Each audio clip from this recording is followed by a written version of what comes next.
A proposal to ban formaldehyde in hair straightening products is stalled with no set deadline for an FDA decision. U.S. law doesn't require FDA approval for cosmetics before they're sold, but advocates are pushing for a ban. Studies have linked chemical hair straighteners to health risks, including higher cancer rates in Black women who frequently use the products. Continuing our damage control series, Faith Jesse found hundreds of women are now filing lawsuits.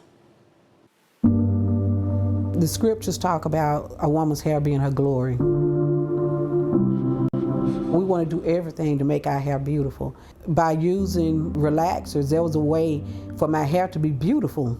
Zena Young is among the millions of Black women who turn to chemical relaxers to straighten their hair. Can you talk to me about your hair care experience growing up?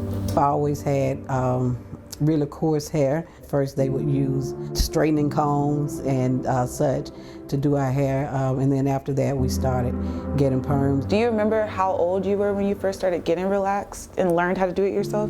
I knew I had used relaxers for a long time, a really long time, from the age of 11 up until my mid to late 40s. There are several lawsuits around the country because of the use of relaxers. Okay. Mm-hmm. You've decided to also file a lawsuit. I had gone through an experience with cancer. I had to take off work. I missed time with my family, the bleeding for months on end, and I mean just the toll that it took on my body as well.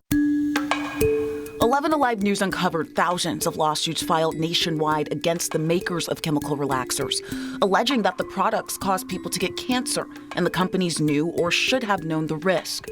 Hundreds were filed in DeKalb, Chatham, and Gwinnett counties, where 3 of the companies are based. Some are included in a federal class action lawsuit in Chicago. So what we know so far is that there are these endocrine disruptor type of chemicals. Madeline Sutton is a board-certified OBGYN in Atlanta.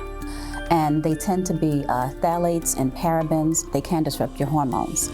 If you are disrupting at the cellular level, you can cause or at least be associated with different GYN cancers. A Boston University study published in 2023 found postmenopausal women who reported using hair relaxers often had a more than 50% increased risk of uterine cancer. In addition to phthalates and parabens, various studies have indicated carcinogens like formaldehyde and heavy metals may be present in chemical hair relaxers.